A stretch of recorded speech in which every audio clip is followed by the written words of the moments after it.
Shabbat a todos, bienvenidos todos, ¿cómo están? ¿Cómo pasaron este Shabbat? Este Shabbat de ustedes, que era Bejucotai, en Israel, Bamidbar. Esta semana comenzamos en el exterior la Parashá Bamidbar y en Israel la Parashá Naso. Hoy vamos a hablar de varios temas. Tengan en cuenta que el domingo que viene no tenemos clase porque es Shavuot. Acá en Israel comienza inmediatamente después del Shabbat.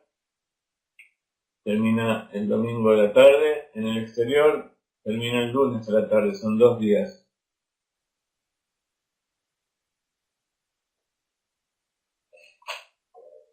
Durante la época de la cuenta del Omer, no sé si ustedes entran a ver los videos y los mensajes que nos preparó el Rav Ginsburg para esta cuenta del Omer. Ustedes saben que si entran a las páginas y hacen clic en los anuncios, o hay anuncios que duran hay que esperar que termine, no se puede hacer clic, pero si esperan que termine, o hacen clic en algún lugar y se abre la página de ellos, es como si pusieran una moneda de tzedakah. Así que hoy envié un mensaje a todos para que entren a la página de YouTube, donde están todos los videos nuestros, y con eso están haciendo un aporte. Hace poco los monetizamos, entonces están haciendo un aporte muy importante para Galei Night, que tenemos 25.000 vistas de videos por mes. Entonces si cada uno apretara, se podrían hacer muchas cosas interesantes. Decíamos que desde Pesach hasta Shavuot se lee cada Shabbat un capítulo de Pirkei Avot. Pirkei Avot son 6 capítulos que tiene cada uno Mishnayot, tiene enseñanzas de los sabios, que son los mismos sabios del Talmud, los mismos sabios de la Gemara, pero estos no entraron dentro de la Mishnah, no entraron dentro del Seder, del orden de la Mishnah, que es el corazón del Talmud. El Talmud, ustedes saben, es la explicación y la interpretación y la repetición de las leyes de la Torá oral que fueron transmitidas de Moshe durante todas las generaciones. Bueno, esto también es parte de la Torá oral y son enseñanzas especiales que no se refieren a mitzvot específicas, no se refieren al cumplimiento de mitzvot, sino que se refiere a la ética, a las cualidades de la persona, a las cualidades de la creación de Dios. Por eso son reflexiones que nos llevan a pensar cómo conducirnos en la vida, cómo ser mejores, cómo ir avanzando, cómo rectificar nuestras cualidades, que es justamente el objetivo de Sefirat HaOmer, la cuenta del Omer, con cada día la interinclusión de una cualidad, una emoción, una conducta en otra. En el capítulo 5, que leímos este Shabbat, de Pirkei Avot, hay una Mishnah muy interesante, que es la número 12.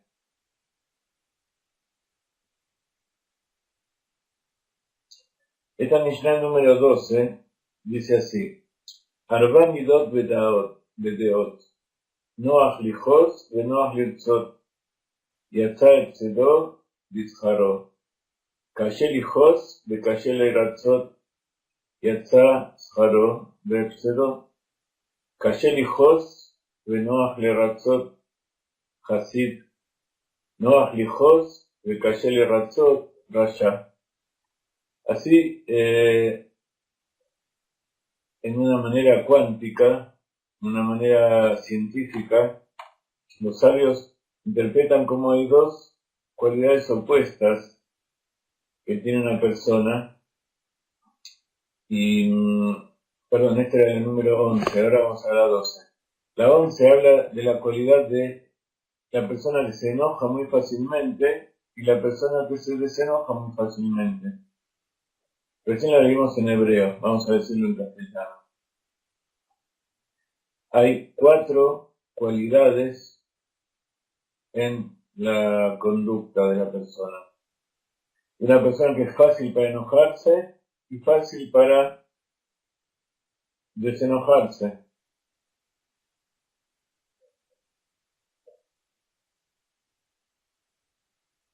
Es más,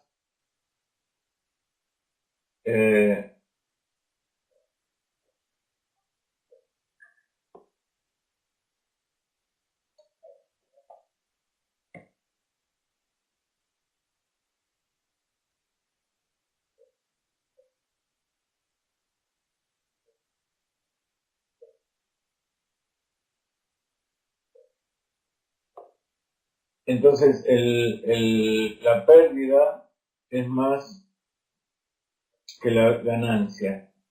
Hay una persona que se enoja muy fácilmente, pero también se desenoja. O sea que se toma las cosas muy a la ligera, muy fácilmente. Entonces los sabios dicen que una cualidad mala y una cualidad buena, en este caso, la cualidad mala produce una pérdida mayor que la ventaja que produce la otra cualidad buena. ¿No es cierto? Enojarse es algo que está mal. Una persona que se enoja, que no tiene paciencia, enseguida reacciona. Si se enoja y se desenoja enseguida, digamos que no es tan terrible. Pero de todas maneras, la pérdida, la desventaja es mayor que la ventaja. Después está la persona que es difícil de enojarse, pero también difícil de desenojarse. O sea, una persona que muy rara vez se enoja. Hay que hacer algo muy terrible para que se enoje. Pero una vez que se enoja, es difícil que se pueda desenojar. Esta persona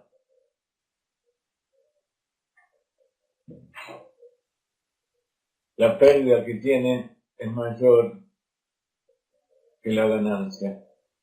Perdón, la anterior lo dije al revés.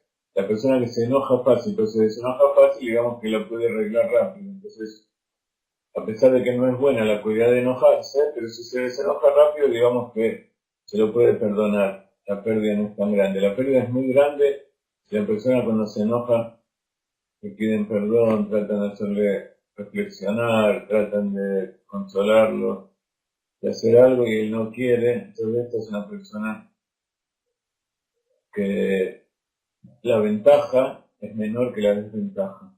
O sea, hay un balance negativo. Está el que es duro para enojarse y es fácil de desenojarse. Esto es el Hasid. El Hasid no se enoja, por eso tenemos que tratar de dominar esa cualidad. Directamente no enojarse, no hay que enojarse simplemente, enojarse contra el Yetzer Hará, no enojarse contra las personas, contra Dios. Pero en caso de que llegue a enojarse, es muy difícil que se llegue a enojar, que tenga ira, es muy fácil que enseguida se le pasa. Ese es un Hasid. pero está aquel que se enoja muy fácilmente y que no se lo puede convencer de ninguna manera, es duro como una piedra. Ese es un rasha, que se enoja por cualquier cosa, y el que cuando se enoja no termina de desenojarse nunca. Viene la Mishnah 12 y también habla de cuatro cualidades, pero esta vez en los alumnos. Cuando un maestro se pone al frente de una clase, enseguida tiene que identificar qué clase de alumnos tiene, porque de acuerdo a eso tiene que a cada uno darle distinta atención, tiene que darle distintos materiales, distintas formas de explicar. Por eso en la Torá se explican las cosas muchas veces y de distintas maneras para que cada uno tenga algo que le siente bien. Entonces, la Mishnah 12 dice, Arba midot batalmidim, Maer lishmoa, Maer leabed, Yatzaz jaro be'epsedo, Kashe lishmoa, Vikashe leabed, Yatzaz הפסדו ושכרו. מהר לשמוע וקשה לאבד, זה חלק טוב. קשה לשמוע ומהר לאבד, זה חלק רע. Dice así, hay cuatro cualidades en los alumnos. Está aquel que escucha escucha bien, capta enseguida, pero enseguida se olvida de lo que escucha. Entonces, esta persona, la ventaja que tiene es superada por la desventaja. ¿De qué sirve escuchar rápido si enseguida se olvida? Está aquel que es duro para escuchar. No es fácil. Cuando escucha algo no lo entiende enseguida. Pero una vez que lo entiende, no se lo olvida. Kashe lishmoa vekashe leabed. Yatzá efsedó vesharo. Esta persona tiene una ventaja sobre el anterior. Porque, aunque sea poco, eso poco que captó, eso no se le olvida, no se lo tiene dentro suyo. Está aquel que es fácil de oído, que escucha bien, que entiende lo que se le dice y que se acuerda de todo. Es muy difícil que se olvide. Esto es lo mejor que puede tener un alumno. Kashe lishmoa umaer leabed, aquel que es duro para entender, que no escucha, que no sabe prestar atención, y aquello que poquito que le puede entrar enseguida se le olvida, esto verdaderamente es una cualidad sumamente negativa. Y es bueno pensar en esto.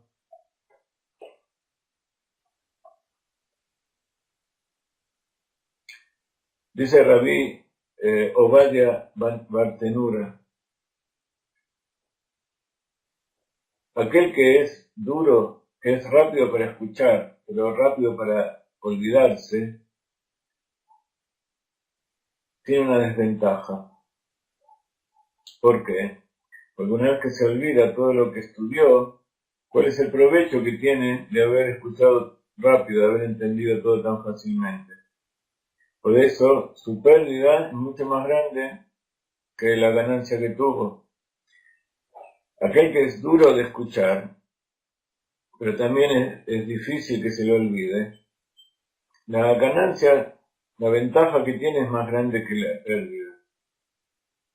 ¿Por qué? Porque acá la cualidad buena trae es superior a la otra cualidad. Es difícil que entienda, pero lo poquito que entiende él se lo va a acordar. Eso que escuchó le va a servir y tiene buena memoria. Entonces, ¿cuál es la diferencia? Si tengo adelante mío dos alumnos y no tenemos alimento para dar, sino solamente a uno de ellos, ¿A quién se lo damos primero?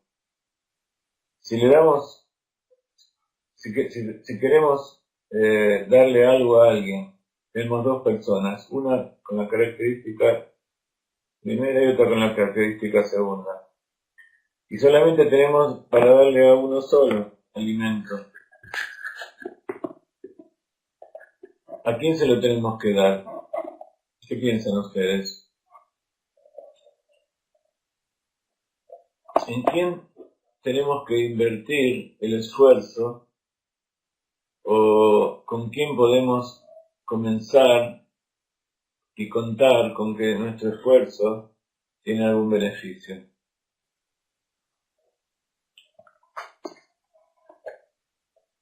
¿Aquel que es rápido para escuchar pero rápido para olvidarse, o aquel que es duro para escuchar pero que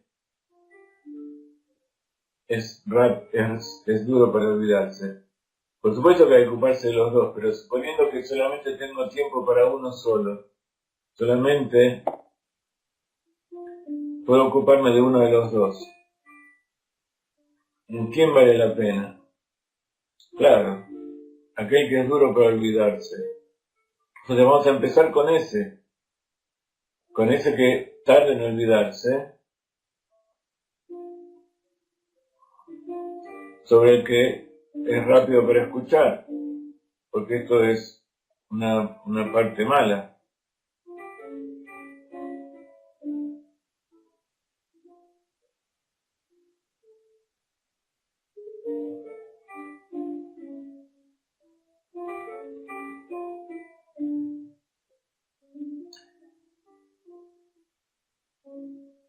Y esto tiene que ver con aquel que es Hasid y es Rasha.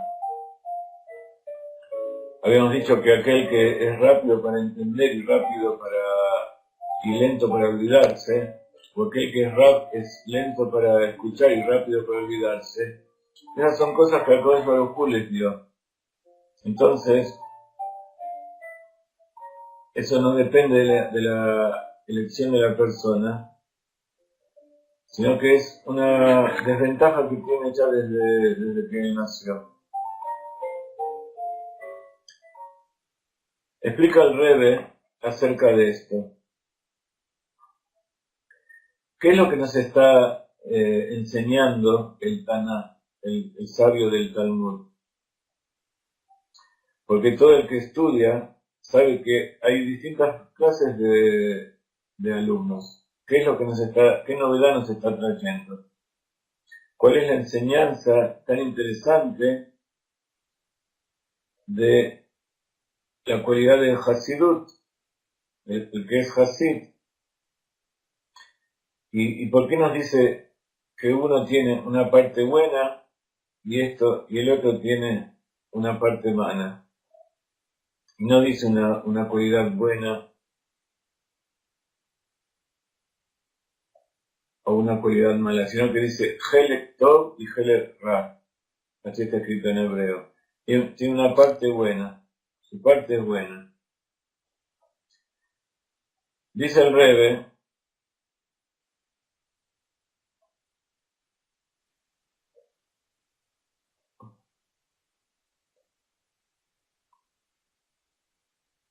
que de acuerdo a la ley, la enseñanza a los alumnos solamente es estudiar con ellos Torah. Pero no hay ninguna obligación de ocuparse en cuáles son las virtudes de cada uno, cuáles son las ventajas de los alumnos y tratar de rectificar aquello que necesita rectificación. Entonces, de acuerdo con la estricta obligación del maestro, no tiene ninguna obligación de tratar de hacer que aquel que tiene una dificultad se la supere. Y eso lo vemos en la educación constantemente. Cada uno le da lo que puede a cada uno y cada uno toma lo que puede. Pero esa no es la cualidad del Hasid. Hasidut nos enseña que hay que interesarse en las características del alumno y esforzarnos para ayudarlo también en mejorar su capacidad de aprendizaje. Entonces, según lo que escuché,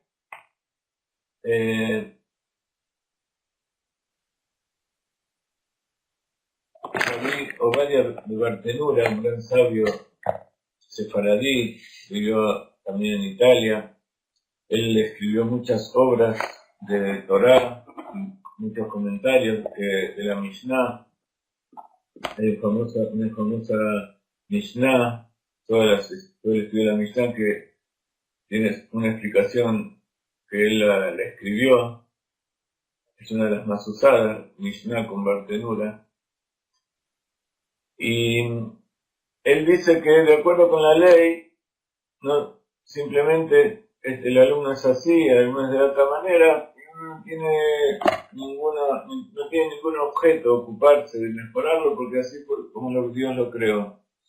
Sin embargo, viene el Hasidut y nos enseña que para cada uno hay, aparte de una enseñanza, también el maestro tiene que ocuparse de que aquella dificultad que tiene pueda superarla. Y así, en las yeshivot, en Hasidut, en general no se ocupan de dar castigos o premios, sino que se ocupan de ver qué es lo que tiene cada uno y qué es lo que necesita, qué es lo que tiene que complementar. Y esa es un poco también la idea nuestra. Entonces, cuando yo pregunté a quién le tenemos que enseñar, hubo uno que dijo al principio que hay que enseñarle a los dos. Y eso en verdad es así. Porque cuando uno tiene algo, tiene la obligación y tiene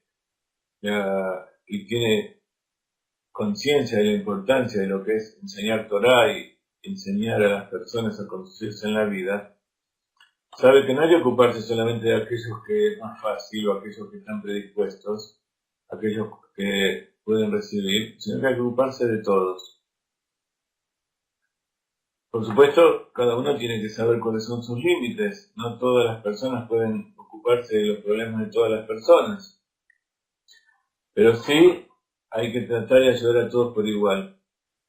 Entonces, según lo que leí aquí, a lo mejor yo también lo influencié en la respuesta, pero el primero que contestó, que dijo que iba a enseñarle a los dos, esa es la cualidad del Hasid.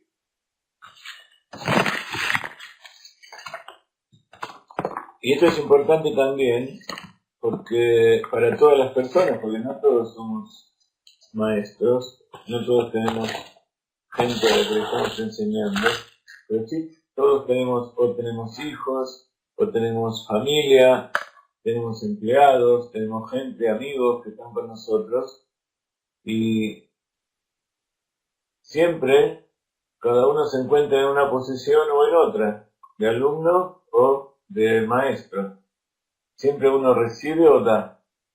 Entonces, cuando uno recibe, tiene que tratar de tomar, por supuesto, las cosas buenas, tratar de recibirlas y valorarlas en todo su sentido, y no olvidarse.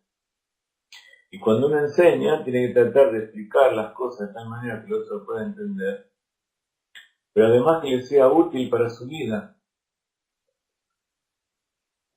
No es simplemente un ejercicio mental el estudio de la Torah, sino que tiene que ser aplicado en la vida. Entonces, aquel que no puede aplicar las cosas de la Torah en la vida, hay que ayudarlo. Decíamos que la semana que viene es Shavuot. Estamos ya en la última semana del Omer, en la cuenta de la semana de Malhut. Y Malhut es la acción. Es la semana en que tenemos que llevar a la acción, tenemos que concretar todas aquellas cosas que estuvimos haciendo durante estas semanas.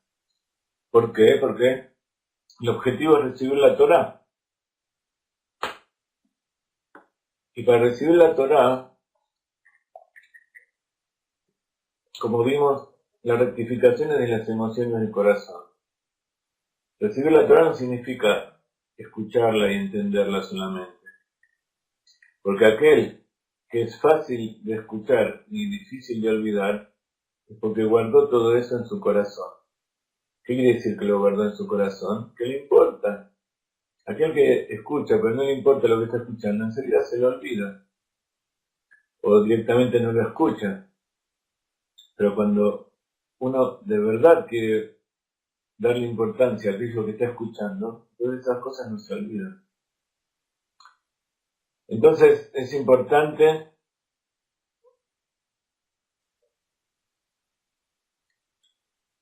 saber que esta semana tenemos que decidir recibir la Torah. La Torah, que es la palabra de Dios. Vamos a ver algunas costumbres y algunas leyes de Shavuot. Desde el Rosh Chodesh Sivan, hoy estamos en el Hei de Sivan, el día 5, hasta el día 12, y hasta el día 12 inclusive, no se dice Tahanun. ¿Por qué no se dice Tahanun? Porque durante esos 12 días se realizó la inauguración del santuario.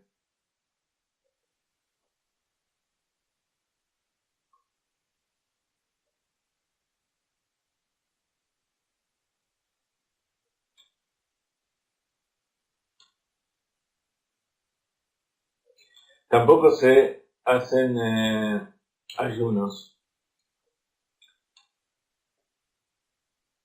hasta Hag Shavuot, hasta el 6 de...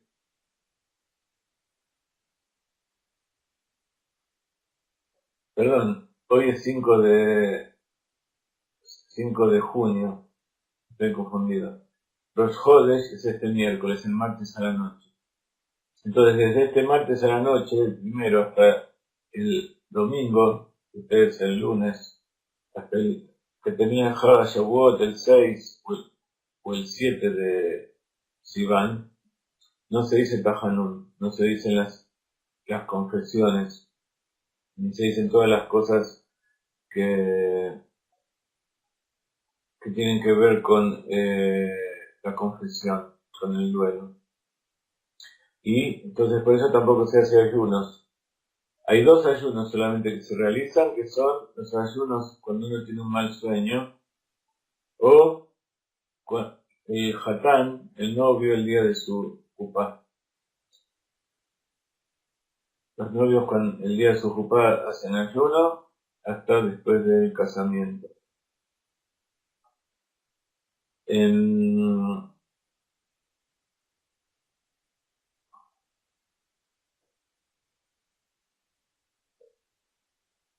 Y esto se agrega incluso hasta el día siguiente. El día siguiente a cada festival se llama Isru Hag. El día anterior a Shavuot hay que dar mucha tzedakah.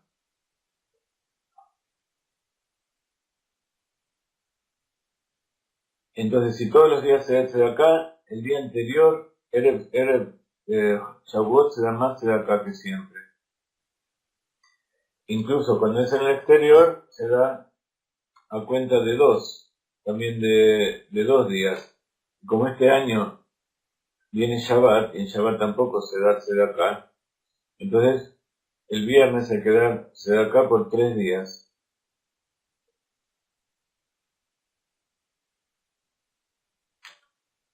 ¿Ok? Entonces, eso es algo muy importante. Con respecto a la festividad de Shavuot, específicamente, en la primera noche de Shavuot, se hace la plegaria después de la salida de las estrellas.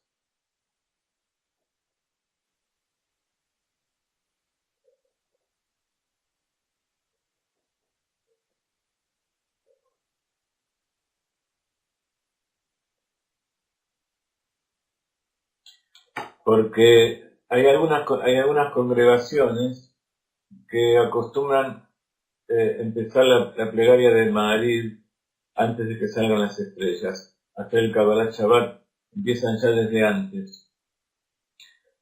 Entonces, ¿cuál es el problema? Que si empiezan antes de que termine el día 49, no terminaron los 49 días de preparación para Shavuot. Entonces es importante. Este año no hay tanto problema porque, como es Shabbat, nunca se empieza en Shabbat lo que corresponde al día siguiente. Siempre se espera que salgan las estrellas. Pero, en general, esta es la ley para todos los años. La Torá dijo van a contar 7 semanas completas. Entonces, por eso no se puede empezar la plegaria de Maariv, que este año es Motzei Shabbat, la fila de Shabbat no se puede empezar antes. También hay una costumbre de mantenerse despierto la noche primera de la plegaria de Shavuot. ¿Alguien sabe por qué? Y se dice lo que se llama el Tikkun Beil Shavuot. Hay un libro especial donde están resumidos todos los libros de Torah, desde los 5 libros de Moshe, todo el Tanaj, el Megilat Ruth, Megilat Esther, Coelet, todos los libros del Tanaj más Purim y Hanukkah. Y también se agrega cosas del Talmud, cosas del Shulchan Aruch. Nosotros agregamos cosas del Zohar, algunas cosas de Hasidut y por supuesto las palabras de los Rebbeim, desde el Baal Shem Tov hasta nuestros días. Entonces, durante toda esa noche se acostumbra estar. No hace falta estar hasta la mañana completa, sino que ya cuando sale el amanecer, cuando despunta el amanecer, ya se puede terminar.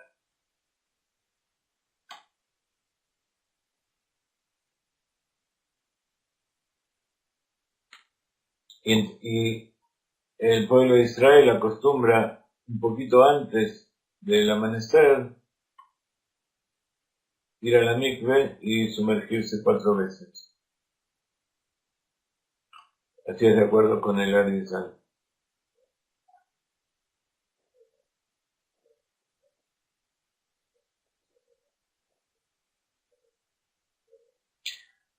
Entonces, ¿qué pasa a la mañana? La persona no durmió durante toda la noche, pero después tiene que ir a hacer tefilá.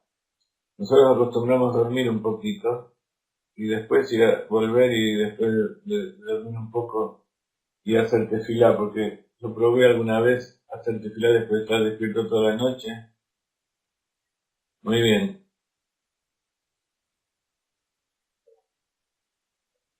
¿Por qué se llama Tikkun Leil Shavuot? Bueno, les contesto.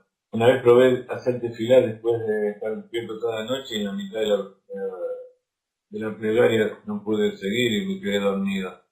Entonces, aquellos que tienen mucho sueño, es conveniente que primero vayan a dormir y después vuelvan, aunque sea 2-3 horas, y después vuelvan, y después de la tefilá hay que hacer la comida.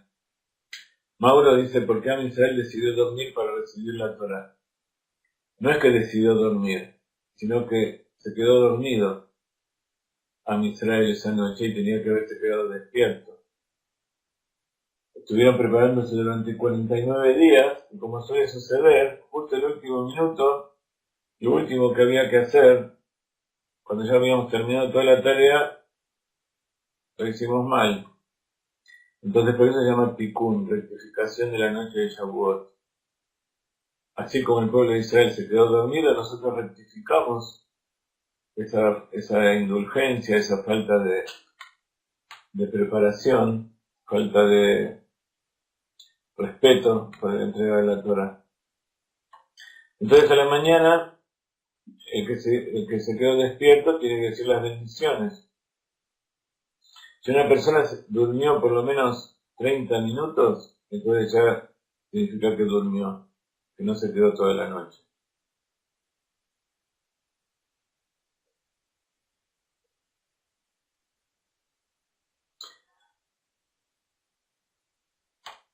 Entonces a la mañana se hace Netilat Yadayim y se dicen las brajot de la mañana,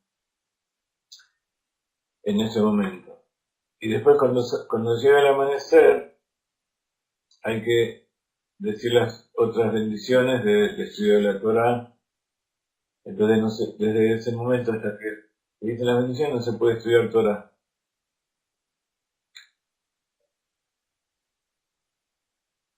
Entonces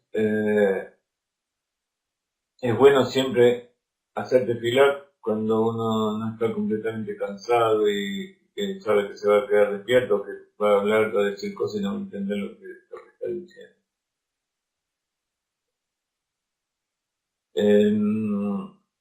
Entonces dicen las salahot que se sacan 2 libros de la Torah, 2 rollos, y hay un momento muy importante que en Hag HaShavuot, que es el momento en que se leen las 10 mandamientos. Entonces nosotros acostumbramos, de acuerdo con la costumbre de nuestro Rebbe, que todo el pueblo de Israel, incluso los chicos, las nenas, las personas, incluso los bebés recién nacidos, tienen que venir a escuchar la lectura de la Torah. Y acostumbramos a estar parados, mirando al lugar donde está el libro donde están leyendo, en dirección al Sefer Torah.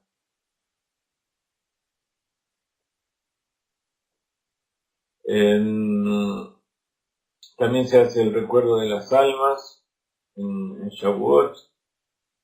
En el exterior se hace el día segundo, en el día inicial se hace el primer día.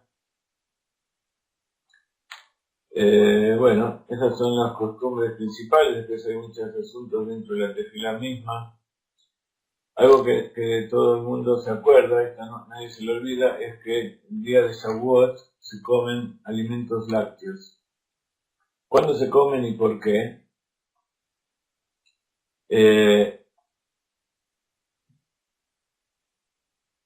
Se comen especialmente el primer día de Shavuot. ¿Por qué? Porque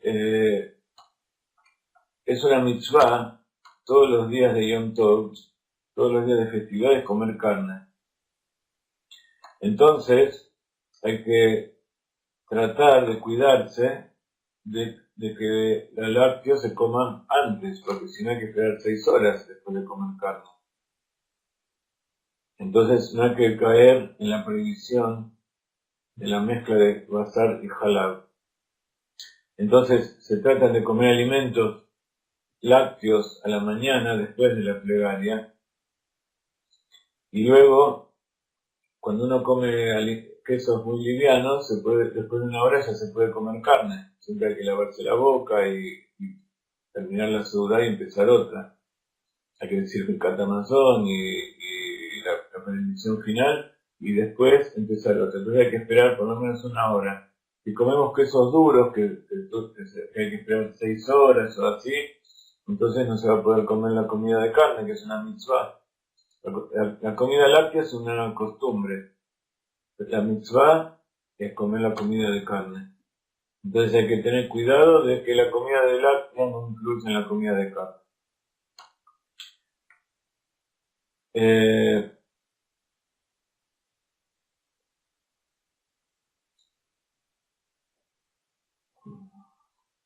Y por supuesto hay que cambiar los cubiertos, hay que cambiar el mantel.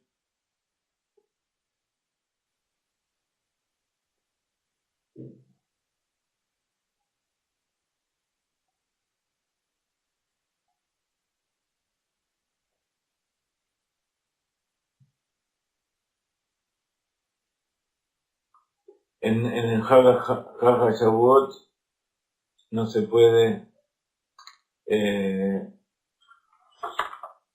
hacer ayuno, esos ayunos que decíamos antes. Y como para todo el Yom Tov y también para Shabbat hay que prepararse, una de las costumbres es cortarse el pelo. Nosotros desde el Pesaj que no nos cortamos el pelo durante 49 días, ya llegó el momento de cortarme. Entonces, está permitido cortarse el pelo Erev Hag.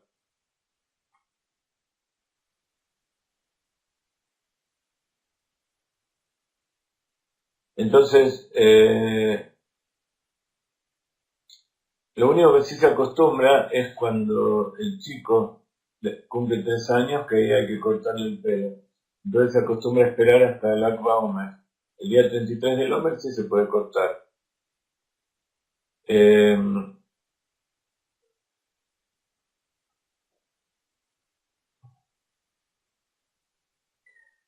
La costumbre de los chicos, cuando se le corta el pelo a los 3 años, es que también ese día empieza a usar talit katán. Ustedes saben que en la Torah está ordenado que el judío tiene que llevar, si lleva una prenda de 4 puntas, tiene que ponerle los tzitzit, tiene que poner los hilos que cuelgan, los hilos especiales. Entonces, cuando uno hace la plegaria, se pone el talit gadol encima, y como tiene 4 puntas, tiene que tener tzitzit. Pero también es una mitzvah estar todo el tiempo cubierto por el tzitzit, sobre todo de día. Entonces, todos tenemos una prenda de 4 puntas que tiene un agujero en el medio, lo pasamos por la cabeza y tenemos los tzitzit colgando de los costados. En general no se los pone adentro para que no se ensucien, siempre se trata de poner afuera.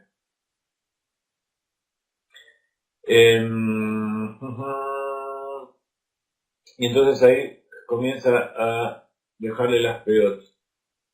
Los Benei Noach no tienen ordenado usar tzitzit, entonces no tienen que usar talit katán ni talit gadol. Eso es un precepto para los judíos. Y lo mismo las peot, dejarse, no cortarse el pelo de las 4 puntas, de las 3 puntas de la cara, empezando por aquí. Entonces al chico se le deja también un poquito, aunque esté una cantidad de pelo suficiente para que pueda ser agarrado con los dedos, entonces es suficiente. El que usa tzitzit y no está en un proceso de conversión está haciendo algo que no le fue ordenado, no tiene ningún mérito en hacer eso, lo mismo que cumplir Shabbat. Cuando hablamos de los Benei Noach, cumplir Shabbat significa no prender la luz, no prender fuego, no transgredir. Entonces se considera que si alguien hizo alguna transgresión a propósito, entonces no cumplió Shabbat. Entonces se puede permitir dejar que cumpla todas hacer las mayores costumbres que quiera, pero siempre tiene que acordarse de prender una luz o hacer alguna transgresión para no hacer algo que está prohibido. Ustedes saben que el que no es judío tiene prohibido cumplir Shabbat. Entonces, con respecto al tzitzit, en realidad no es una transgresión porque no es como el Shabbat. En el Shabbat está dicho que el que no es judío y cumple Shabbat merece la pena de muerte. En cambio, con los tzitzit no está dicho. Entonces, si lo usa no pasa nada. Simplemente que no puede decir la bendición. Nosotros cuando nos ponemos el talit decimos la bendición. Como todas las bendiciones de las mitzvot que nos ordenaste y nos santificaste con el precepto tal y tal. El que no es Ben Noach no puede decir que lo santificó y le ordenó, porque Dios no lo ordenó. Entonces, salvo aquellos que están practicando y que ya están en proceso de conversión con un maestro, con un moré, y entonces tienen que ir empezando a cumplir los preceptos, aquellos que no están en un proceso y lo hacen, no tienen ninguna recompensa. Nuevamente, hay determinados preceptos que si los hacen no pasa nada. Si son felices, si les gusta hacerlo y quieren ir practicando, no pasa nada. Con respecto a Shabbat, ya les dije que es importante no estar, igual nadie que no estudie puede cumplir el Shabbat como corresponde, siempre va a ser alguna transgresión, pero tiene que hacer algo conscientemente, saber que decir, bueno, yo ahora hago esto porque el que no es judío tiene prohibido cumplir Shabbat. Entonces puede hacer todas las demás cosas. Y eso lo tiene que hacer si tiene familia o está en público, tiene que hacerlo en público. Eso es muy importante. Porque en esta época, que no está el Beit HaMikdash, no hay un tribunal que lo va a juzgar. Nadie lo va a matar por eso. Y nadie le va a reprender. Pero sí, todas las transgresiones tienen una consecuencia espiritual. Entonces, aquellos que quieren mantenerse puros frente a Kadosh Baruj Hu y sinceros y tener paciencia y esforzarse, eso sí, de tratar de buscar la conversión si quieren, tampoco nadie está obligado a convertirse. Tantas veces hablamos que los Bnei Noach, que cumplen de verdad el mandato de Dios de los 7 preceptos, ellos también van a recibir el Mashiach y el mundo por venir, y vamos a disfrutar todos de un mundo nuevo. El Shema se puede decir, no hay ningún problema, es una gran decisión afirmar que Dios es uno. Eso no hay ningún problema, al contrario, incluso es un precepto.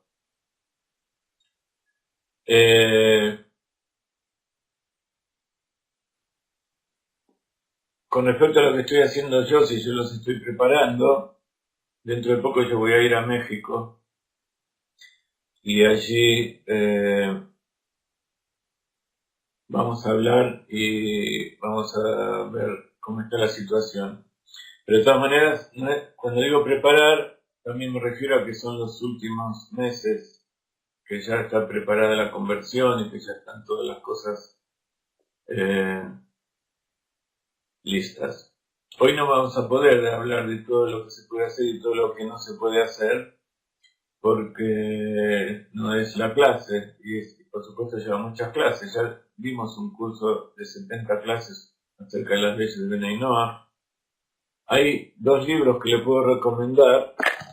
Uno es el libro de el Camino del Justo Gentil de Rav Clorfin, que se puede ser bajado gratis del internet, y el otro es el libro que escribió el Rav Ginsburg, y que es la Kabbalah y Meditación para las Naciones del Mundo, donde también se habla de estas cosas.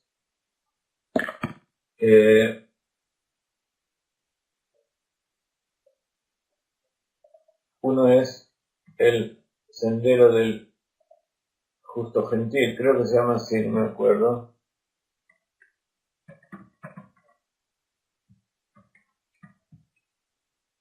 Del Rav Clor.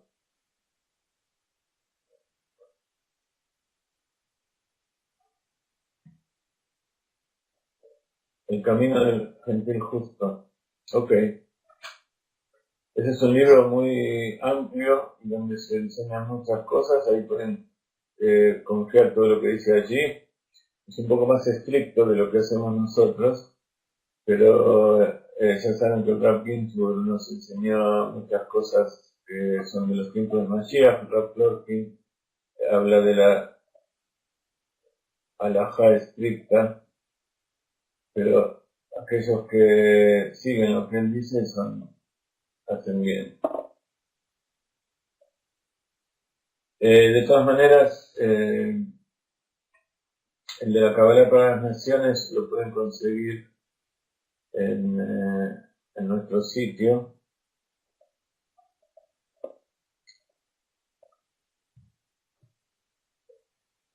Y también les recomiendo el curso de 70 clases que dimos, clases como estas, que dimos hace varios años, y así pueden avanzar mucho y perfeccionarse en todos estos asuntos. De todas maneras, yo les explico estas leyes, y recién hablábamos de lo que es el tema de mezclar carne y leche. Hay muchos libros, el tema de Basar Bejalab, de comer carne y leche, la prohibición de comer carne con leche, es algo muy complejo. Esta es parte de la Rabanut, de lo que se estudia para recibirse de Rab, entre otras cosas. Entonces, como viene al caso, les quería explicar algunos principios básicos. ¿De dónde viene el tema de la prohibición de comer? ¿Alguien sabe por qué está prohibido comer carne y leche? No solamente comer, pero en principio la mezcla de carne y leche.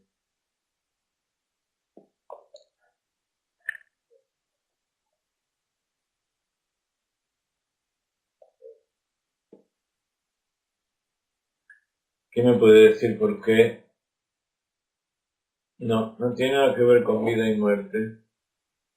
Eso sería una explicación, pero ese no es el motivo de la prohibición.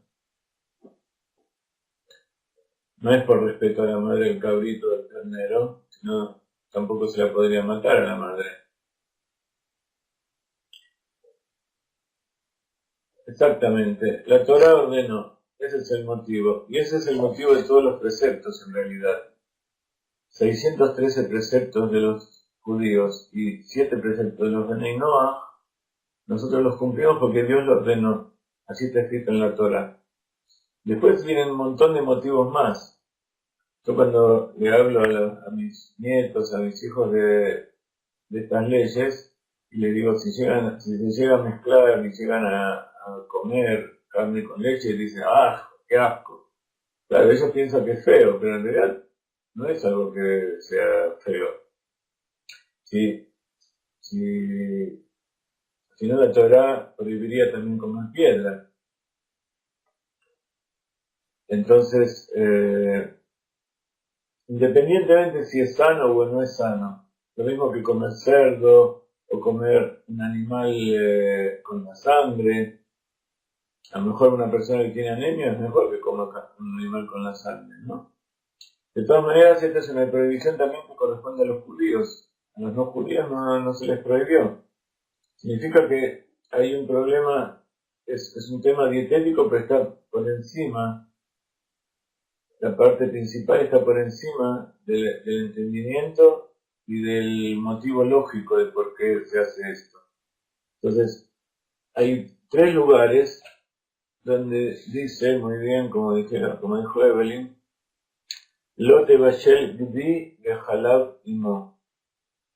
No cocinarás al cabrito en la leche de su madre.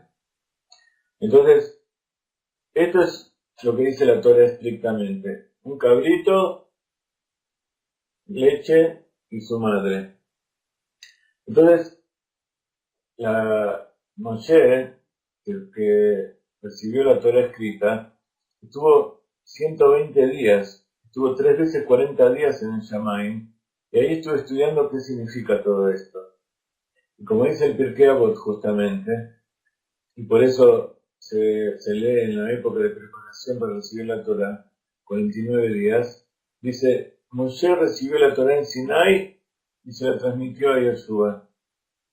Quiere decir que todo lo que nosotros recibimos de la Torá escrita, eso se lo dio abiertamente a todos. En cambio, la parte oral la transmitió a los maestros. Esa es una de las pruebas de que Moshe también trajo la Torá oral, aquello que no está escrito, sino que se escribió muchos años después de la destrucción del segundo templo, y que se fue enseñando durante todas las generaciones. Por eso se llama Mishnah. los 6 órdenes de la Mishnah, que comprenden todos los preceptos, significa repetición. Esta es la tradición repetida de generación en generación desde que Dios le entregó la Torá a Moshe. ¿Por qué Dios le entregó la Torá a Moshe? Porque, como decimos siempre, y ya lo dijimos en la clase anterior, Dios se reveló en el monte Sinaí frente a todo el pueblo de Israel. Y cuando dijo los preceptos, la primera vez todos juntos, no pudieron soportar semejante revelación y el alma se fue. Entonces después de 1, 2, 3 veces, el pueblo dijo no. Cada vez Dios lo tenía que resucitar y traer de vuelta el alma al cuerpo. Entonces el pueblo dijo, Moshe, anda vos y escuchá lo que te dicen. Después venía a decirnos a nosotros. Entonces, por un lado Moshe escribió los 10 mandamientos, las tablas de la ley, donde están los 10 mandamientos que vamos a escuchar este Hag Shavuot. Esos 10 mandamientos están escritos 2 veces en la Torá.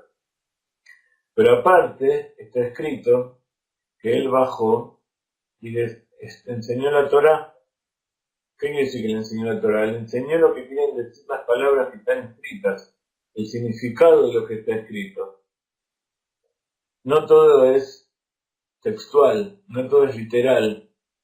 Entonces, está lo literal, que eso es 100%, pero aparte hay alusiones, hay partes secretas, hay partes ocultas, que tienen que ser explicadas. Moshe se le explicó a Yoshua y a los ancianos, a los 70 ancianos. Ustedes se acuerdan que cuando después de recibir la Torá venía todo el pueblo de Israel para que les enseñe. ¿Qué es lo que le tenía que enseñar? Le tenía que enseñar cómo era la ley, porque no estaba escrita, sí está escrito, pero no todo el mundo entiende, incluyendo la gematria, la numerología, por supuesto la kasher, la verdadera, la que fue transmitida de generación en generación y la que fue traída por Ruach HaKodesh, por inspiración divina o por profecía de los sabios de la Torá. Entonces está la parte escrita y está la parte oculta, y está la parte insinuada. Entonces, enseñan los sabios.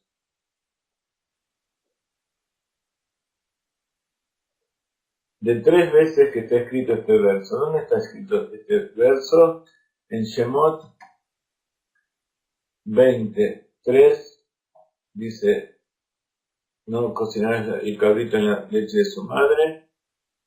Luego, Shemot, que es Éxodo, ¿no es cierto? Shemot 34, y en Devarim, Deuteronomio, en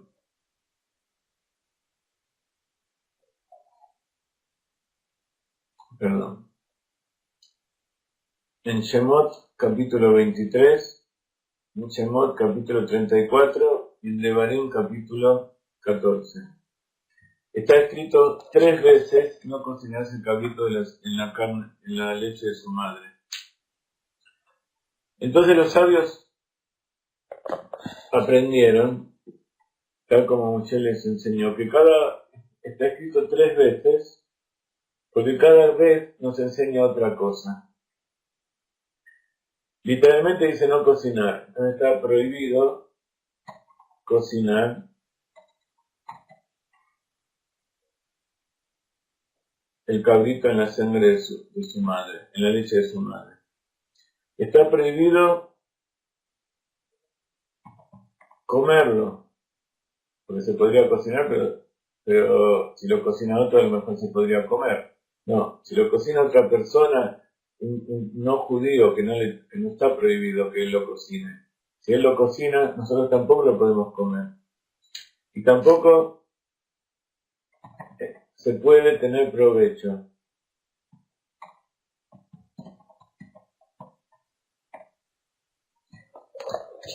Para entender estas 3 cosas en profundidad, como siempre la Torá se necesita toda una vida, pero por lo menos hace falta un año de estudio. de todas las leyes y todas las derivaciones. Entonces, por un lado está prohibido cocinar. ¿Qué significa? Que no se puede poner en una olla carne dentro de leche y cocinarlo. ¿Qué quiere decir cocinar? Eso es una pregunta que quieren decir todos. Si se cocina, si se calienta a más de 45 grados, significa que se cocinó. Yo ahora les voy a explicar lo más que se pueda. Después, cuando yo quiero seguir un orden para que esto sea más productivo, después si hay alguna pregunta que queda en el tintero, me dicen y trataremos de contestar. Entonces, en principio, la Torá dice leche de cabra. La leche de cabra y el carne de cabrito. Entonces, vamos a empezar a entender. No se puede cocinar. ¿Qué quiere decir cocinar? Poner carne y leche a más de 45 grados. Si queda a más de 45 grados, significa que se cocinaron juntos. ¿Qué quiere decir que se cocinaron? Que uno se embebió con el otro, que uno absorbió al otro. La carne absorbió la leche o la leche absorbió la carne. Eso significa que si se mezcló pero no se calentó hasta 45 grados, o sea, no penetró uno dentro del otro, uno puede sacar la carne, en caso de que se haya caído leche, por ejemplo, fría en un pedazo de carne, se lo puede lavar abajo del agua y eso se mantiene kasher. Pero si estuvo a mayor de 45 grados, eso es prohibido como si fuera una carne prohibida o como si fuera carne de cerdo o de un animal prohibido. Ya no hay forma de solucionarlo. Entonces, vamos a ver cuáles son las consecuencias. Entonces, no se puede cocinar leche y carne a mayor de 45 grados. O sea, cocinar. Eso es lo que los sabios consideran que es cocinar. Comer es evidente. Si se llegó a cocinar, no se puede comer eso que está cocinado. Incluso si fue por error. A veces dice, bueno, yo no lo quise, no fue a propósito. No importa, si no fue a propósito, tampoco se puede utilizar.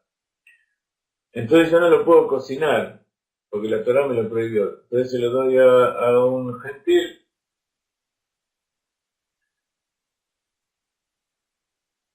No, tampoco.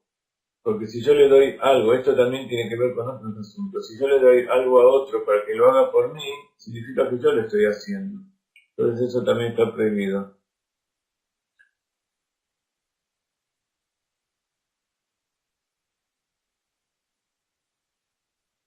Incluso si se cayó solo, tampoco se puede utilizar. Entonces no hay ninguna forma de permitir la comida de carne y leche. ¿Qué quiere decir? Que está prohibido tener provecho. Cuando carne y leche se cocinaron juntos, no solamente está prohibido comerlo, sino también está prohibido tener provecho de eso que está prohibido. Y provecho significa de cualquier manera, incluso si tenemos ese pedazo de carne prohibido y vemos un animalito que anda por la calle y se lo queremos dar, eso también significa tener provecho. Entonces, la única forma de solucionarlo es o tirarlo en el inodoro, que se vaya, o enterrarlo a tanta profundidad que ninguna criatura pueda tener provecho de eso. Está la prohibición de la carne con leche.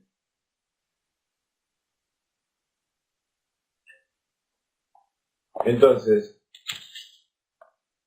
por un lado, nos está hablando de cuál es la forma prohibida en que se mezcla carne y leche. La forma prohibida por la Torá es cuando está cocinado. ¿Se puede comer carne y leche cruda? De acuerdo con la Torah, sí. Con la Torah escrita, con la parte literal, lo que se llama deoraita. ¿Qué significa el cabrito? El cabrito significa una clase de carne. Ahora vamos a ver de qué se trata. Cuando dice cabrito no está diciendo específicamente el cabrito, sino que se refiere a un tipo de carne de determinado animal. Y la leche de su madre significa que también esa leche es de determinado animal. Entonces, ¿qué quiere decir no cocinarás? De no cocinar significa que se puede llegar a poner, si se llega a caer leche fría sobre carne fría, eso no se transforma en algo prohibido, sino que se puede separar de alguna manera y volver a limpiar. Cuando la carne tiene sangre o tiene jugo y eso se mezcla con la leche, entonces ahí hay un problema, la leche puede ser que no sirva. Pero si hay un pedazo de queso al lado de otro pedazo de carne, entonces se puede llegar a separar de tal manera que se puede usar. ¿Qué significa cabrito? En los animales, de acuerdo con la halajá, hay dos clases de animales. Están los animales que se llaman behemá y está lo que se llama hayá. Dentro de la behemá hay kasher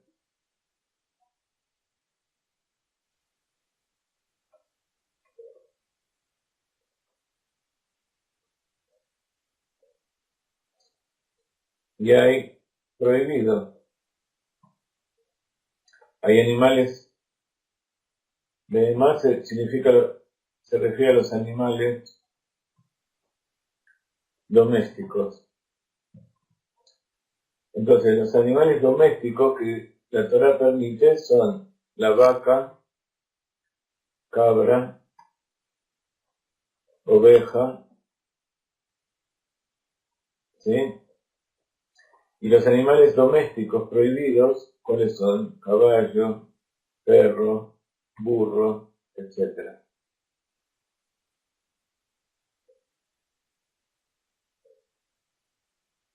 No tiene ninguna importancia en este momento si eso que asimilamos, la carne la asimilamos y permanece mucho tiempo o poco tiempo, en este caso no tiene ninguna importancia.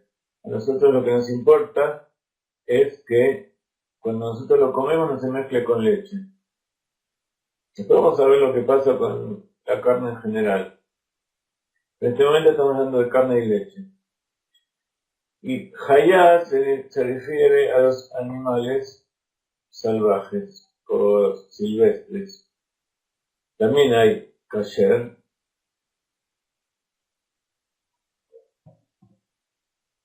¿Cuál es un animal salvaje kasher? Un animal silvestre kasher.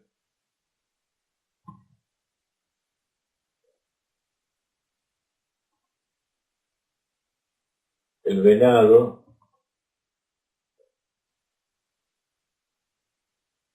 Está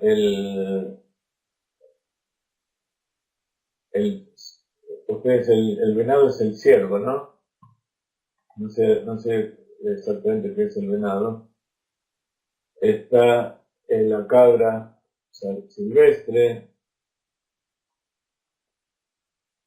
está la gacela,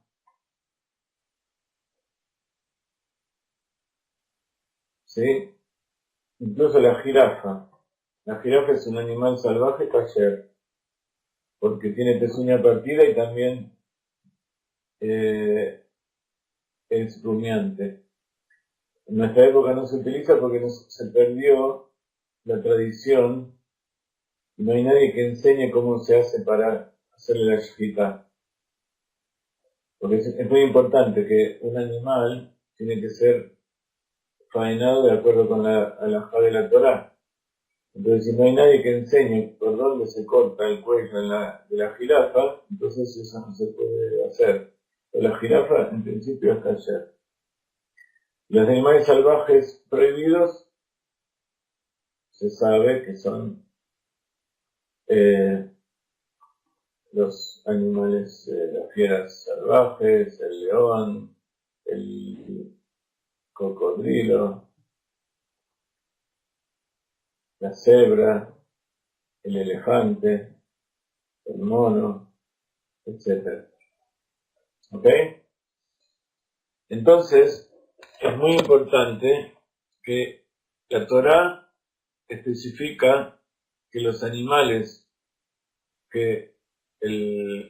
que se refiere aquí en la prohibición de cocinar y comer y tener provecho es de los animales domésticos, kasher, o sea, los animales domésticos.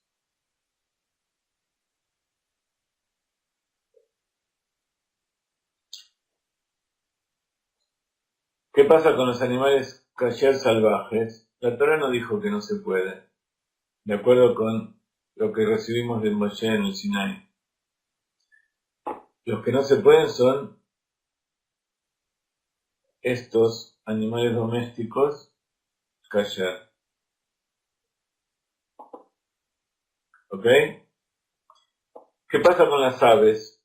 ¿Dijo algo de las aves? No. Los cabritos son rumiantes, mamíferos. Entonces, no, la prohibición de la Torá no cae sobre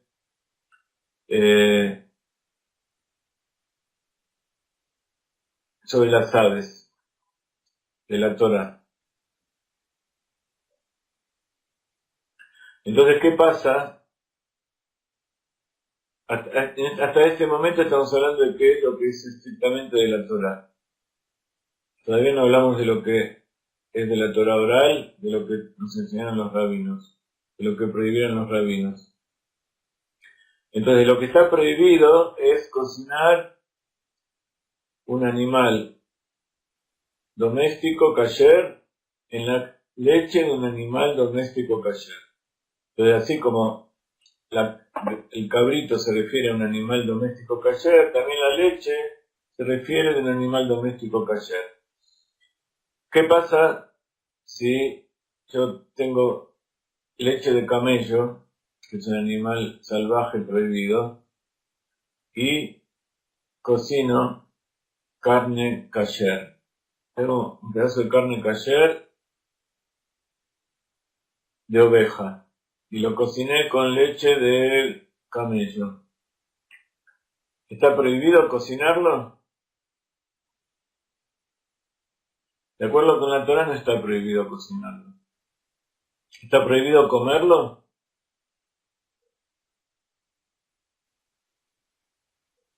La Torá prohíbe comer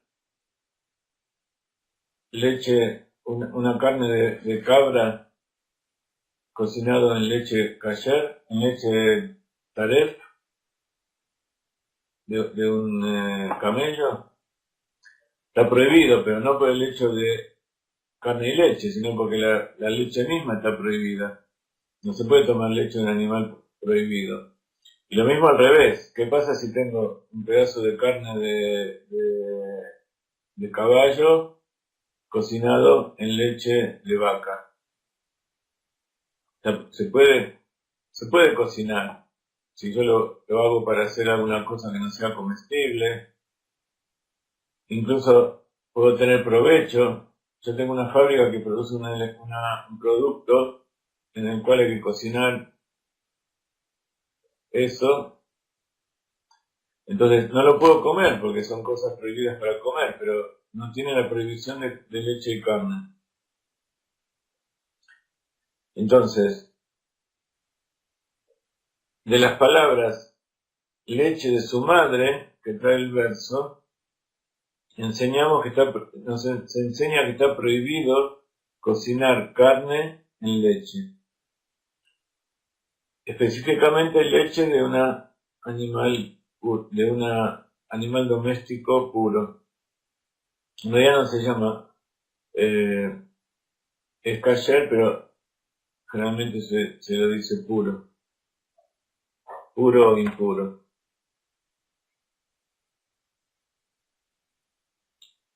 Porque en la Torá, en la Parashat Shmini, dice, estos son los animales que podrás comer, estos son los animales puros, estos son los animales impuros. ¿Qué quiere decir puro? No que hace mal al cuerpo. La carne de un caballo no tiene mucha diferencia nutritivamente con respecto a la carne de vaca, pero tiene impureza espiritual. Entonces, comer nunca se puede porque la leche, el venado es, o sea, en este momento estamos viendo lo que la Torá prohíbe. Después vamos a ver qué es lo que la Torá permite, pero que los sabios no permiten. ¿Por qué? Porque hay que cumplir las reglas, las leyes de los sabios como las leyes de la Torá. Porque las leyes de los sabios son parte de las leyes de la Torá escrita, porque en la Torá dice específicamente que hay que hacer un cerco a la Torá. ¿Qué quiere decir un cerco?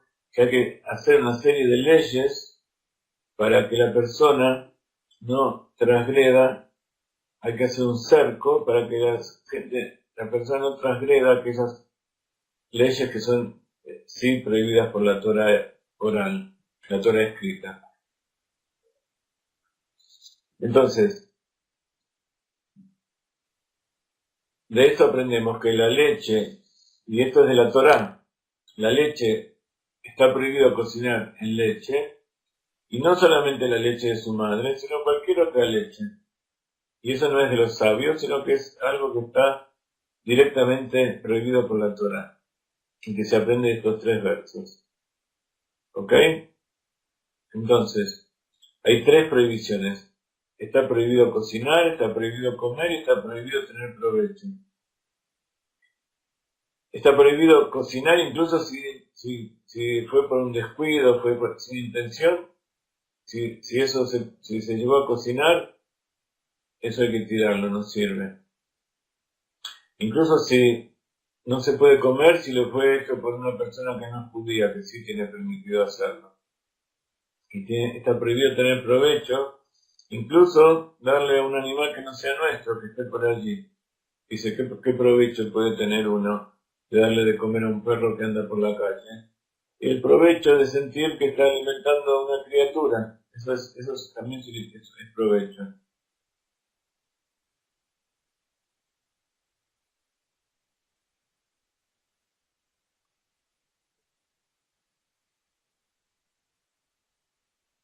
Entonces está prohibido cocinarlo juntos, no mezclarlo, de acuerdo con la Torá.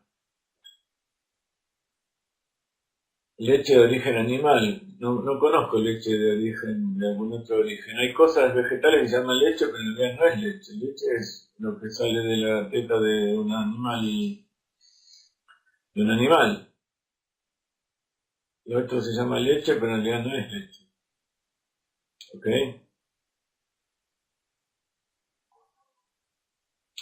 Se refiere a leche de un animal, en todos los casos.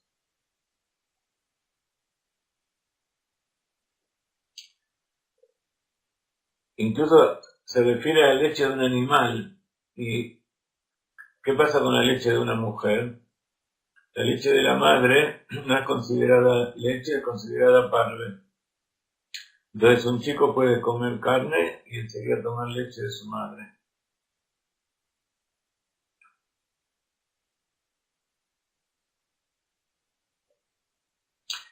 Entonces no hay ninguna prohibición de comer pollo o animal salvaje, puro. Hay aves que también que son puras y hay aves que son impuras. No hay ninguna prohibición en la Torá de comer de cocinar carne de ave puro en leche, ni tampoco animal salvaje. ¿Qué agregaron los sabios, los rabinos? Agregaron la carne de, por supuesto, kasher.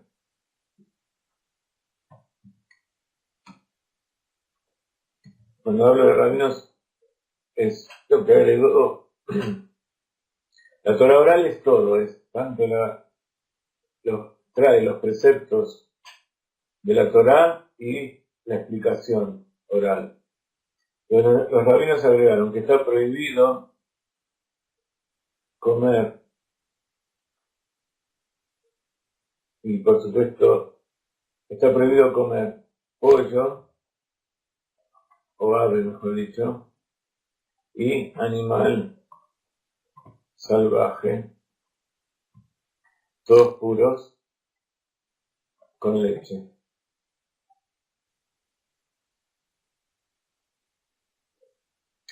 Entonces,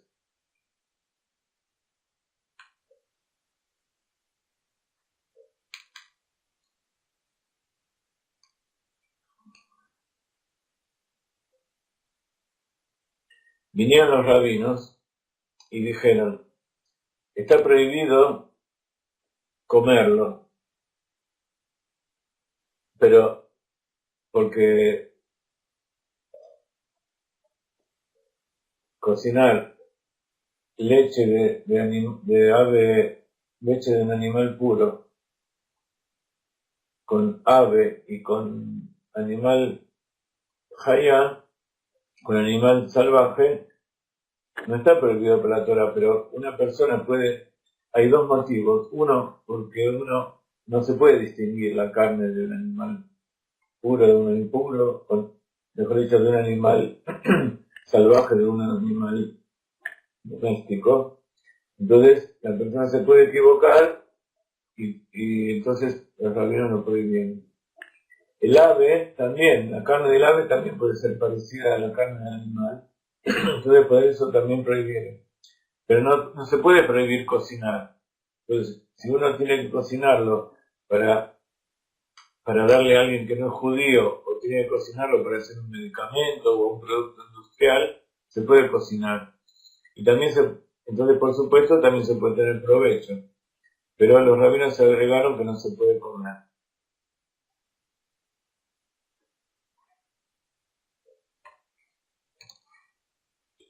Torah Moshe Sinai.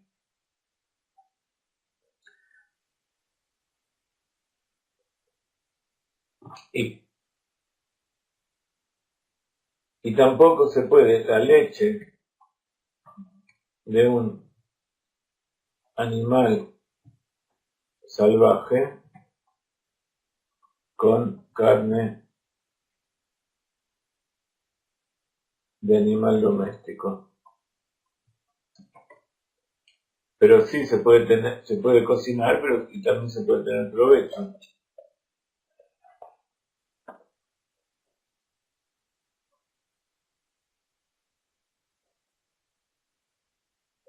¿Ok? Entonces, la Torah prohibió cocinar carne de animal doméstico en leche de animal doméstico, y si se llegó a cocinar está prohibido comerlo y está prohibido tener provecho. Los rabinos agregaron que tampoco se puede comer juntos. Antes dijimos que cocinado es más de 45 grados. Los rabinos agregaron que mezclar en frío carne y leche está prohibido comer.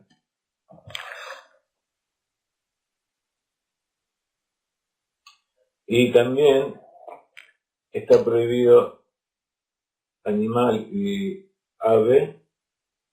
Y también está prohibido comer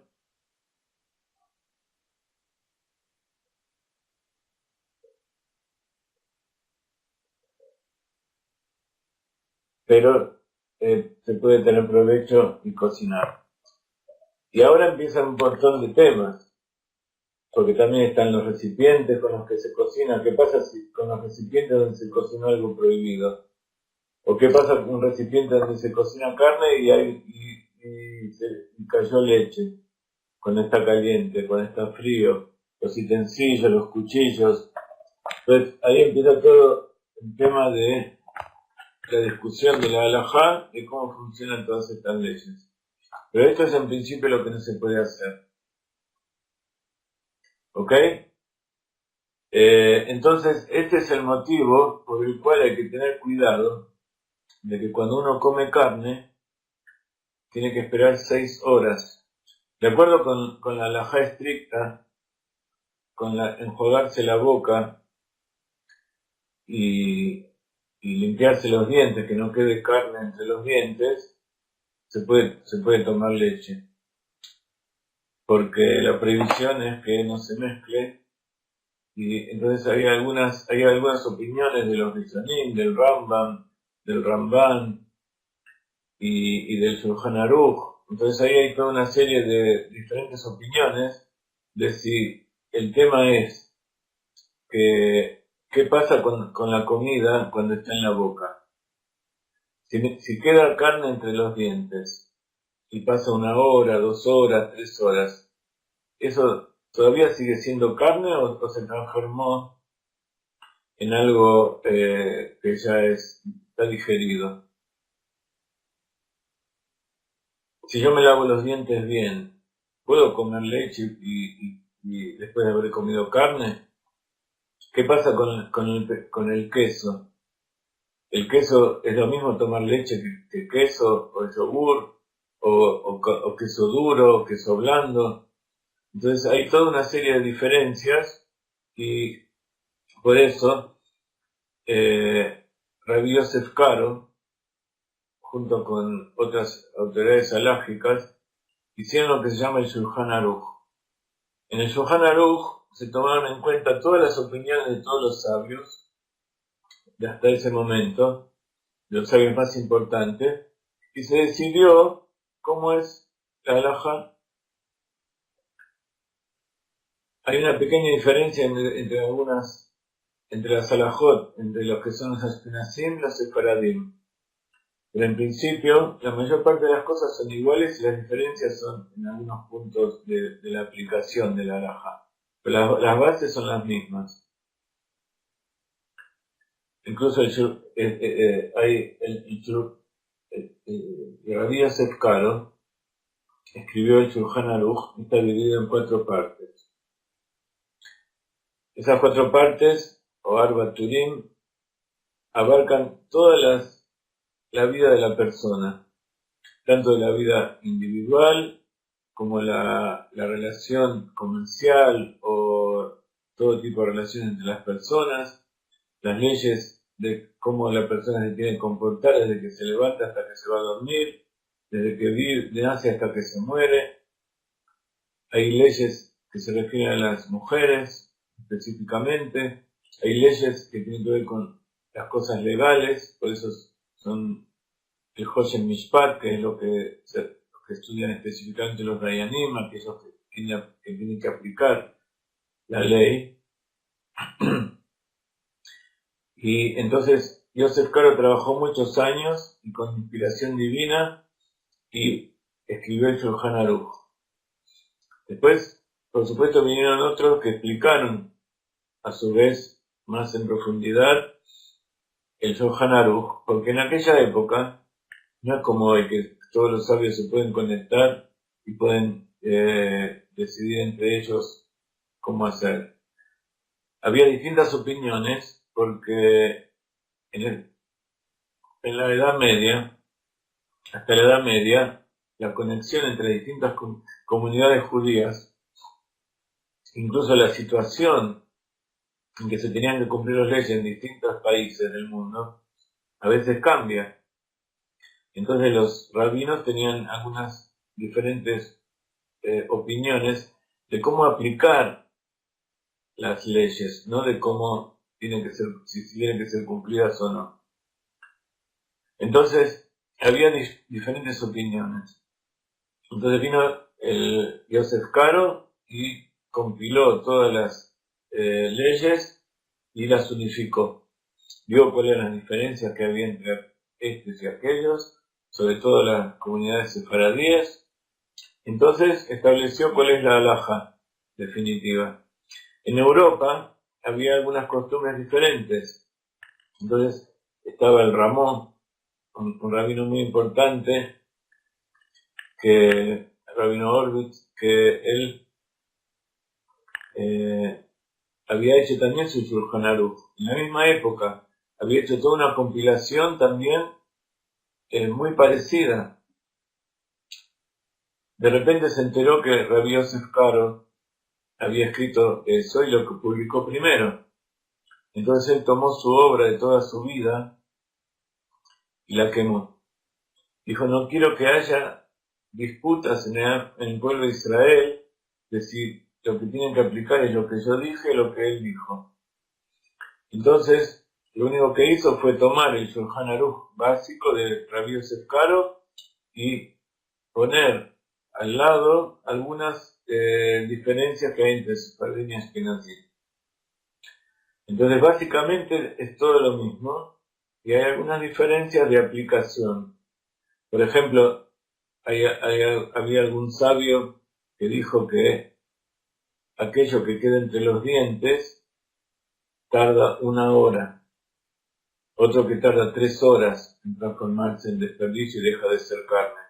Entonces eso implica que a la hora ya se puede comer de queso y viceversa. Al final se estableció que para comer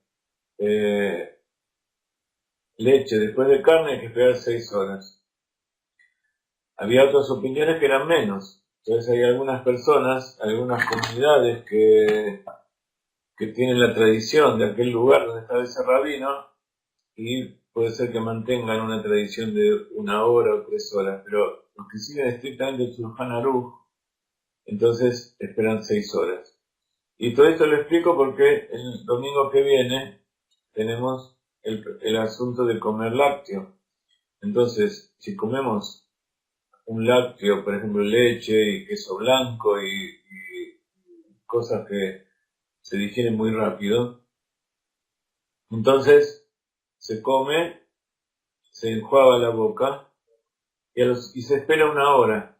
Algunas opiniones dicen que si uno toma solo leche se puede enjuagar la boca y enseguida puede comer carne. Nosotros siempre esperamos por lo menos 1 hora. Hay quesos que son más duros, hasta el punto que hay que esperar 6 horas como si fuera carne. Entonces tratamos de ese día de comer cosas livianas para que después se pueda cumplir con la halajá, con la mitzvah de comer carne, porque ¿de dónde viene en la Torah la mitzvah de comer carne en los días de festividad? Dice la Torah, Besamachta bejageja, y te alegrarás en tus festividades. Y dicen los sabios, ¿cómo se alegra uno? A través de comer carne y vino. La carne y el vino alegra el corazón. Entonces, a pesar de que podamos ser vegetarianos y por principios dietéticos o de salud no comamos carne, si uno tiene placer de comer carne, entonces puede comer un poco en Shabbat y en las festividades. Es una mitzvah. Y una mitzvah, por más que haya algún médico que diga que no, por supuesto no, si le hace mal y come un pollo entero, no es ninguna mitzvah, porque también está la mitzvah de cuidar la salud. Pero comer un poquitito, una pequeña porción de carne, simplemente para tener la satisfacción de hacerlo en Shabbat, eso está permitido. Lo mismo pasa con el pan. Hay gente que tiene problemas para comer pan. Entonces ahora hay muchos productos dietéticos para celíacos, pero es importante decir amotzi en Shabbat. Entonces hay que buscar alguna forma de algún alimento que no tenga gluten o que esté de alguna manera preparado como para que se puede decir la mitzvah de Amotzi. En caso de que el gluten esté completamente prohibido, entonces no hay más remedio y primero está la salud. Entonces no hay obligación de comer. Le decíamos sí, de la misma manera que no hay obligación de comer carne. Cuando una persona siente verdaderamente repugnancia por comer carne o por comer un animal, entonces eso no es ningún placer, no es ninguna alegría, entonces está permitido que no lo coma. No hablamos nada de la perashá de la semana. Por supuesto, con lo que estamos estudiando aquí no estamos dando una clase para que se pueda cumplir perfectamente.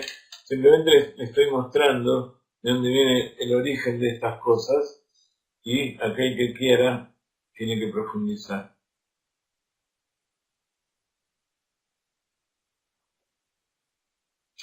Vamos a poner un poco de música para los últimos 10 minutos de clase y luego vamos a hablar de la perashá de la semana, porque en realidad esta es una clase de Torah. Todo lo que hablamos es Torah hasta ahora. Alajá, historia del Pirkei Avot, todo lo que dijimos es Torah. Por eso, de todas maneras, tenemos que hablar un poquito de la perashá de la semana. Y aquí le vamos a poner.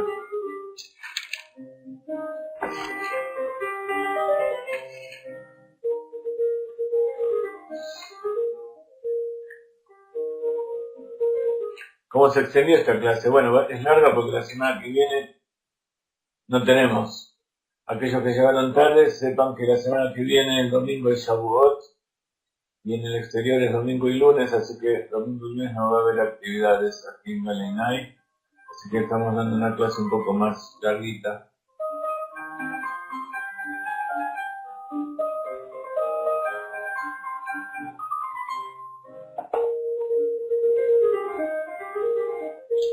Estamos en el desierto del Sinaí. Moshe manda hacer un censo de las 12 tribus.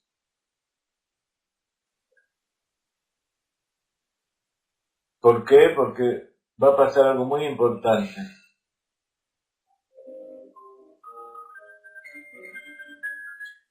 El pueblo de Israel recibió la Torá y tenía ordenado hacer un santuario, hacer un tabernáculo en el desierto.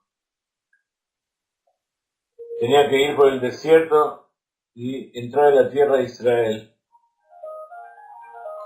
Entonces siempre que hay una tarea importante, Dios cuenta. ¿Por qué cuenta todo el tiempo Dios al pueblo de Israel?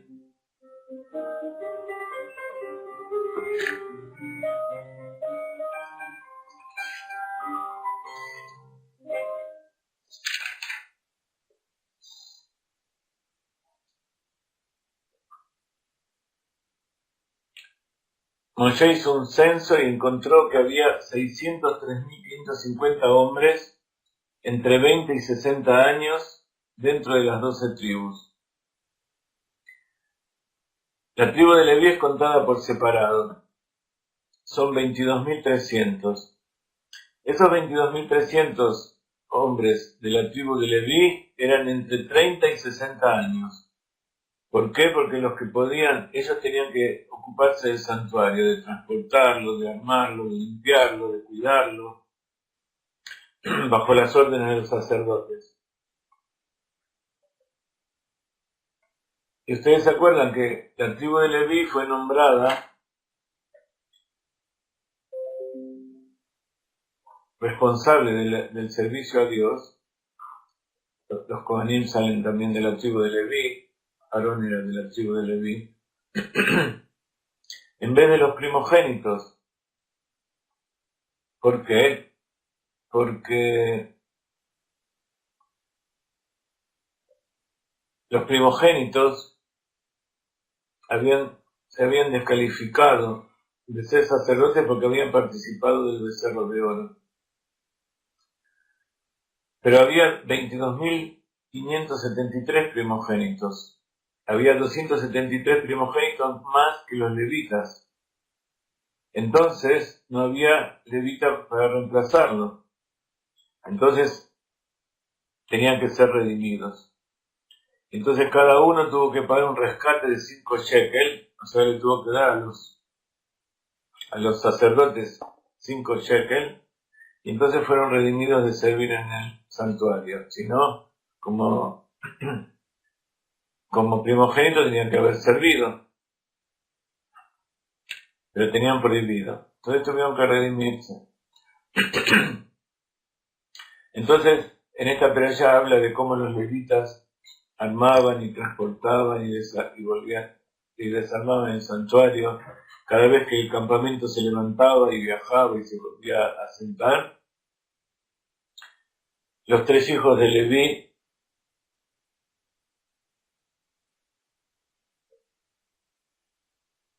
Kehat, Merari, Gershón, o Gershón, Kehat y Merari, cada uno tenía una tarea especial. Y entonces se asentaban en un campamento donde hay, en el centro, está el tabernáculo, alrededor están los levitas con los sacerdotes, y a 1000 metros, no más de 1000 metros, o mejor dicho 2000 amá, que son en el lenguaje de la Torah es 1000 es 2000 codos, que son un poquito menos de 1000 metros. Las 12 tribus alrededor, divididas en 4 campamentos, uno al norte, otro al sur, otro al este y otro al oeste. Cada uno con su bandera. Estaba la tribu de Yehudá al este, junto con la tribu de Isahar y Zebulón. Estaba al sur Rubén, Shimón y Gad. Al oeste estaba Efraín, Binyamin y Menashe. Y al norte estaba Dan, Asher y Naftali.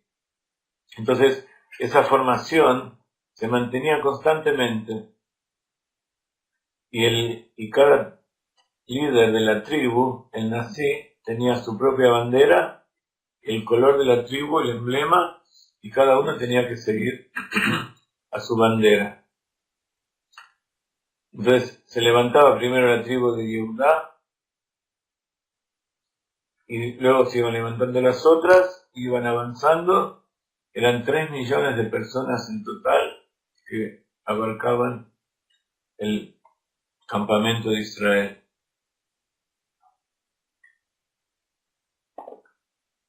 Dice la Torá, Dios le habló a Moshe en el desierto de Sinaí, en la tienda de comunión, en el santuario, el día primero del mes segundo, en el segundo año del Éxodo, diciendo, ¿qué significa el primer día del segundo mes? El primer día del primer mes es el mes de Nisan. ¿Se acuerdan que es el primer día en que Dios le dio la orden de santificar el mes? Y el segundo mes entonces es Iyar. Entonces, muy bien, es el primero del mes de Iyar, pero el del año siguiente. Es el año siguiente en que tenían que empezar a servir, a hacer el santuario y empezar a viajar. Entonces, dice Rashi, y habló Dios en el desierto de Sinaí el primero del mes. Dios le habló con cariño al pueblo de Israel y por eso los contó. Dios los contó muchas veces al pueblo de Israel. Cuando salieron de Egipto, los contó. Cuando hicieron el pecado del becerro de oro y hubo muchos muertos, los voy a contar. Y también los contó cuando cuando viene la presencia divina a posarse sobre ellos. Esto está hablando en el año 2449. ¿Cuántos años pasaron?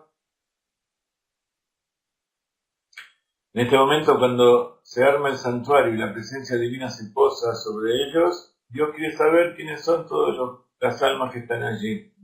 Porque Dios ama al pueblo de Israel como aquel que tiene joyas, que tiene propiedades muy valiosas y las cuenta todo el tiempo para ser feliz, para tener el placer de contarnos. Entonces el 1 de Nisan se levantó el santuario y un mes después los contó. Teóricamente es algo que no se entiende.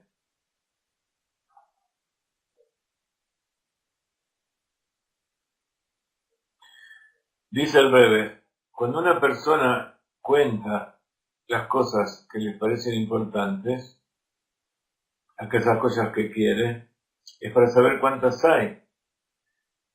Pero Kadosh Baruj Hu, que ante él no hay ningún secreto, está todo revelado ante él. Él por supuesto que sabía cuántos eran. Sabía exactamente uno y uno quiénes era el pueblo de Israel. Entonces, ¿por qué los contó todas las veces? A cada rato los está contando.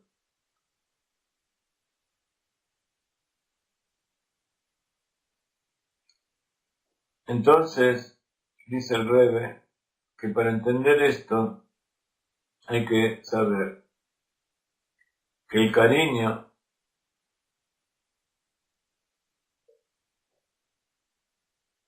del pueblo de Israel ante Dios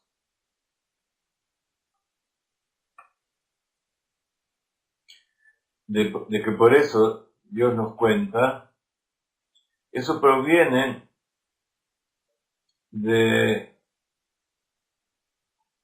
esa virtud que tiene el pueblo de Israel de que sirve a Kadosh Baruj Hu.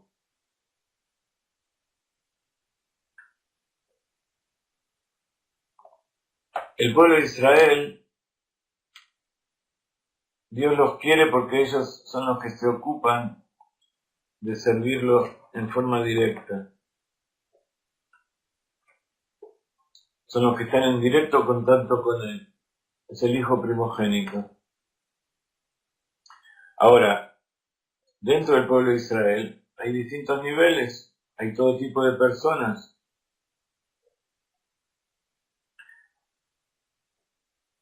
Entonces podría decirse, si uno lo piensa como ser humano, que uno puede querer más a uno que a otro, depende si lo sirve más o le sirve menos.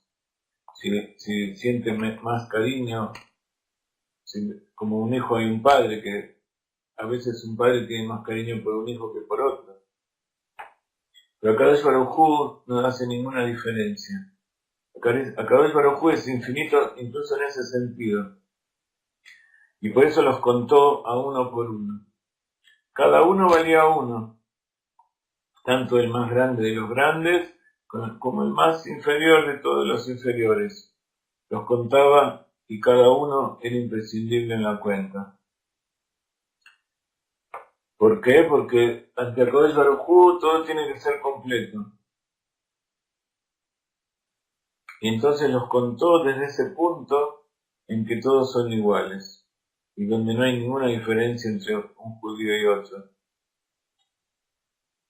Y ese es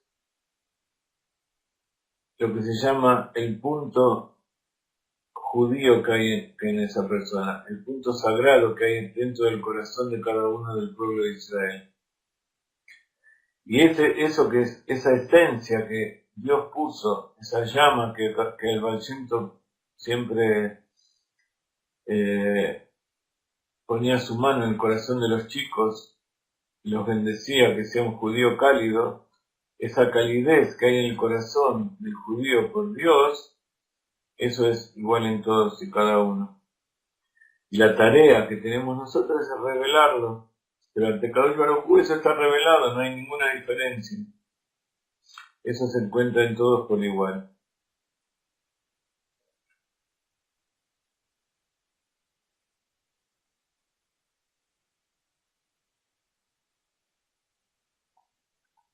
Ahora, todavía no se entiende para qué los cuenta. Si Akadosh Baruj Hu los cuenta a todos igual. Los cuenta por nosotros. ¿Por qué? Porque ese punto que hay dentro de cada uno de nosotros es tan elevado que eso no está revelado. Está oculto y solamente lo conoce Akadosh Baruj Hu. No es algo que está revelado para todo el mundo. Entonces, Akadosh Baruj Hu los cuenta todo el tiempo. Y esa cuenta es para darles a conocer a ellos cómo Dios quiere a cada uno y uno por igual.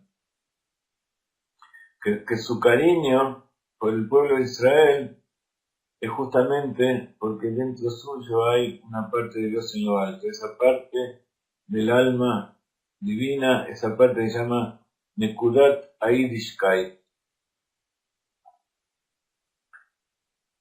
Y entonces para que eso se revele, Dios nos cuenta y les hace y les muestra su cariño constantemente. En aquella época había judíos que estaban en vida y había almas que iban a venir en el futuro.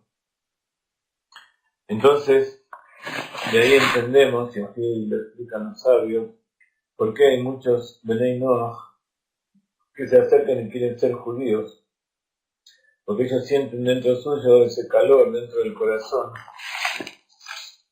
que Dios lo ve, pero tiene que ser revelado ante todos. Por eso es importante que la persona que quiera convertirse lo haga frente a un tribunal rabínico, que lo haga frente a judíos que cumplen la halajá, porque de esa manera es como se vuelve revelado que en realidad esa persona siempre fue judía, solo que esa alma nació en un cuerpo no judío. Entonces en ese momento termina de entrar dentro suyo toda el alma divina. Y en Hasidut explicamos muchas veces lo que significa entrar, quiere decir tomar conciencia. Y acá el Rebbe nos explica exactamente lo que significa tomar conciencia. Ahora hay otro punto muy interesante, y es que ¿por qué los cuenta en el momento en que se levanta el santuario? Entonces dice el Rebbe que los contó después en el mes de Iyar, un mes después del levantamiento del santuario,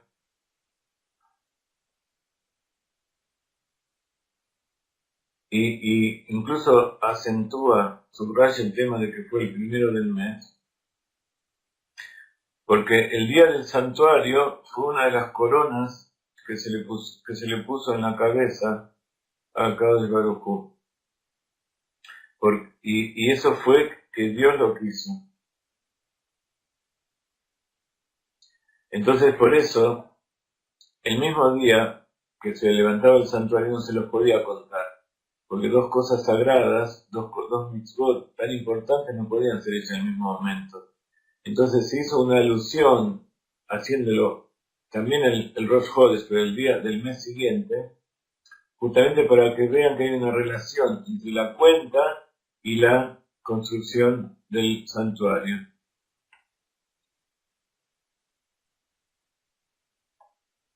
Entonces,